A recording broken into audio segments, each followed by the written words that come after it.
आकाशवाणी मध्य प्रदेश से प्रस्तुत है प्रादेशिक समाचार।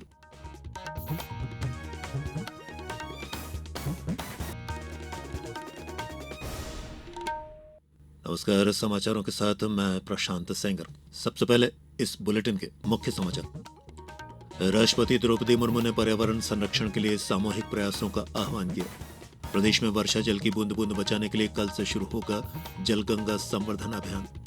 छत्तीसगढ़ के सुकमा जिले में सुरक्षा बलों के साथ मुठभेड़ में 17 माओवादी मारे गए। और शनिचरी अमावस्या पर लाखों श्रद्धालुओं ने नदियों में किया पवित्र स्नान। और अब समाचार विस्तार से। राष्ट्रपति द्रौपदी मुर्मू ने कहा है कि जागरूकता पर आधारित निरंतर सक्रियता और सभी के सामूहिक प्रयासों के माध्यम से ही पर्यावरण का संरक्षण और उसका संवर्धन संभव है। राष्ट्रपति ने नई दिल्ली के विज्ञान भवन में राष्ट्रीय पर्यावरण सम्मेलन 2025 का उद्घाटन करते हुए ये बात कही।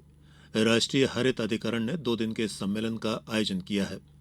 राष्ट्रपति ने कहा है कि आने वाली पीढ़ियों को स्वच्छ वातावरण में विरासत देना हमारी नैतिक जवाबदारी है।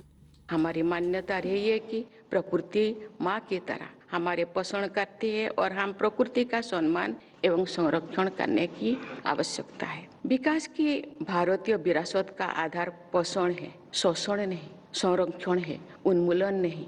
इसी विरासत के अनुरूप हम विकसित भारत की दिशा में आगे बढ़ना चाहिए। इस अवसर पर केंद्रीय पर्यावरण, वन और जलवायु परिवर्तन मंत्री भूपेंद्र यादव ने कहा कि भारत कम कार्बन वाली प्रौद्योगिकी में नवाचार को बढ़ावा देने पर ध्यान केंद्रित कर रहा है और उसका मानना है कि विकासशील देशों के त्वरित पर्यावरणीय आर्थिक विकास ही जलवायु परिवर्तन से सर्वश्रेष्ठ बचाव है। उन्होंने कहा कि भारत विश्व ऊर्जा का उत्पादन करने वाला तीसरा सबसे बड़ा देश है। भारत ने वर्ष 2030 तक 500 गीगावाट नवीनकरणीय ऊर्जा उत्पादन का लक्ष्य निर्धारित किया है। प्रदेश में वर्षा जल की बूंद बूंद बचाने के लिए कल से जलगंगा संवर्धन अभियान शुरू हो रहा है। मुख्यमंत्री डॉक्टर मोहन यादव कल उज्जैन में शिप्रा तट पर जलाभिषेक के साथ इस अभियान का शुभारंभ करेंगे। इस दौरान मुख्यमंत्री हर दिन एक छोटी बड़ी जल संरचना का लोकार्पण करेंगे। जल संरक्षण के इस अभियान से प्रदेश में भूजल स्तर में सुधार आएगा। अभियान के अंतर्गत प्रदेश के शहडोल जिले में जल स्रोतों को संरक्षित करने के लिए 32 बावड़ियों का जीर्णोद्धार किया जाएगा। कलेक्टर केदार सिंह ने बताया है कि जलगंगा संवर्धन अभियान के दौरान जल स्रोतों के संरक्षण के साथ नए जल स्रोत भी तैयार होंगे। इसके लिए सभी संबंधित विभाग प्रमुखों को निर्देश दिया गया है। इसके तहत अगले 3 महीने तक 3746 नवीन खेत तालाब बनाए जाएंगे। जलगंगा संवर्धन अभियान के तहत गांव-गांव में रात्रिकालीन सामुदायिक चौपाल का भी आयोजन किया जा रहा है। उधर आगरमालवा जिले में हर एक नगरीय निकाय और उसकी ग्राम पंचायत में जन समुदाय की उपस्थिति में जल संरक्षण तथा संवर्धन के एक-एक काम प्रारंभ होंगे। प्रधानमंत्री नरेंद्र मोदी कल सुबह 11 बजे आकाशवाणी पर मन की बात कार्यक्रम में देश विदेश के लोगों के साथ अपने विचार साझा करेंगे।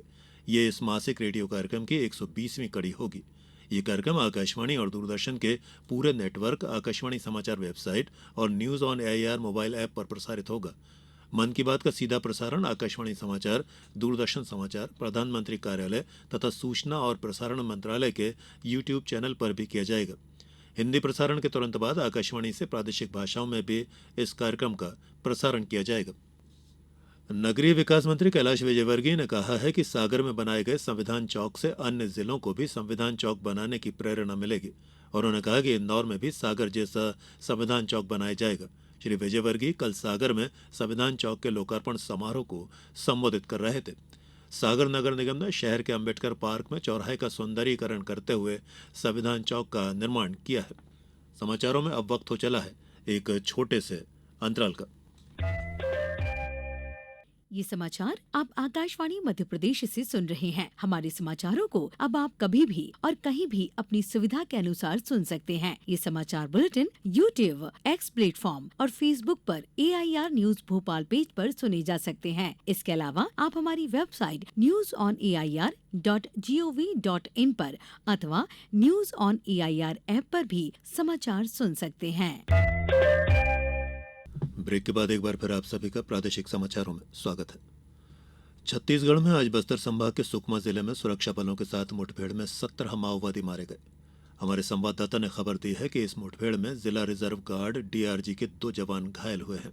केंद्रीय गृह मंत्री अमित शाह ने सोशल मीडिया पर एक पोस्ट में सुरक्षा बलों की सराहना करते हुए कहा कि कार्यवाही में स्वचालित हथियारों का एक बड़ा जखीरा बरामद किया गया है। उन्होंने इस बात पर प्रकाश डाला कि प्रधानमंत्री नरेंद्र मोदी के नेतृत्व वाली सरकार 31 मार्च 2026 से पहले नक्सलवाद को खत्म करने के लिए प्रतिबद्ध है। श्री शाह ने हथियार रखने वालों से अपील करते हुए कहा कि हथियार और हिंसा से बदलाव नहीं आ सकता, बदलाव केवल शांति और विकास से ही संभव है। प्रदेश में आज आस्था और उत्साह के साथ शनिचरी अमावस्या मनाई गई। नर्मदापुरम में हजारों श्रद्धालुओं ने नर्मदा नदी में आस्था की डुबकी लगाई। आज तड़के सुबह 5 बजे से ब्रह्म मुहूर्त में स्नान का सिलसिला शुरू हो गया। यहाँ के प्राचीन सेठानी घाट, विवेकानंद घाट, गोंदरी घाट, पोस्ट ऑफिस घाट, पर्यटन घाट, कोरी घाट और बांद्राबान घाट में हजारों की संख्या में श्रद्धालुओं की भीड़ देखी गई। स्नान के साथ ही श्रद्धालुओं ने घाट पर पूजन, पाठ और दान भी किया। आगरमालवा जिले के श्री बैजनाथ महादेव शिवालय में भी बड़ी संख्या में श्रद्धालुओं ने पहुंचकर पूजा अर्चना की। इस दौरान यहाँ के विभिन्न मंदिरों में भी भक्तों की भीड़ देखी गई। सतना जिले के चित्रकूट में शनिवार अमावस्या पर श्रद्धालुओं ने मां मंदाकिनी में पूजन कर कामदगिरी पर्वत की परिक्रमा लगाई। उधर मुरैना के ऐती पर्वत पर श्रद्धालुओं का सैलाब उमड़ रहा है। आज दोपहर तक यहाँ 2.5 लाख से अधिक श्रद्धालुओं ने लगभग 15 घंटे में भगवान शनिदेव का तिलाभिषेक कर धर्म लाभ लिया। वहीं खंडवा में तीर्थ नगरी ओमकारेश्वर में भूतड़ी अमावस्या पर 2 लाख से अधिक श्रद्धालुओं ने मां नर्मदा में स्नान कर भगवान ओमकारेश्वर और भगवान ममलेश्वर ज्योतिर्लिंग के दर्शन किए। आकाशवाणी का यूट्यूब चैनल आराधना नवरात्रि के पावन पर्व पर विशेष कार्यक्रम प्रसारित करेगा। इस तरह श्रोताओं को कल से 6 अप्रैल तक गहन आध्यात्मिक अनुभव प्रदान करने के लिए आकाशवाणी तैयार है। आराधना चैनल विशेष भक्ति कार्यक्रमों के जरिए त्योहारों के मर्म और उनके मूल तत्व को श्रोताओं तक पहुंचाएगा। हर दिन के महत्व को उजागर करते हुए चैनल सुबह 8 बजे से शाम 8 बजे तक ये विशेष श्रृंखला प्रस्तुत करेगा। विधानसभा अध्यक्ष नरेंद्र सिंह तोमर और राजस्व मंत्री करण सिंह वर्मा ने मुरैना जिला मुख्यालय स्थित पुलिस परेड ग्राउंड पर आयोजित स्वास्थ्य कैंप की व्यवस्थाओं का अवलोकन किया। शिविर में देश और विदेश से आए बड़े चिकित्सकों द्वारा गंभीर बीमारियों का इलाज किया जा रहा है। श्री तोमर और मुरैना जिला प्रभारी श्री वर्मा ने शिविर में लगाए गए सभी विभागों के क्लिनिक आदि का अवलोकन किया।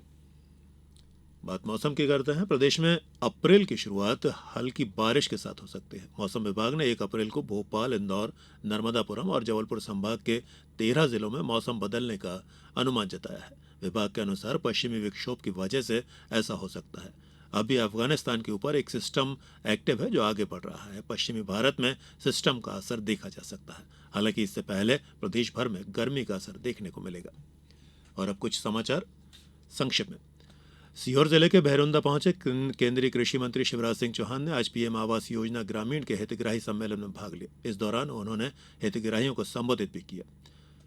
भोपाल के शाहजहानाबाद में भाजपा अल्पसंख्यक मोर्चा द्वारा सौगाते मोदी किट मुस्लिम परिवारों को ईद के तोहफे के तौर पर वितरित की गई।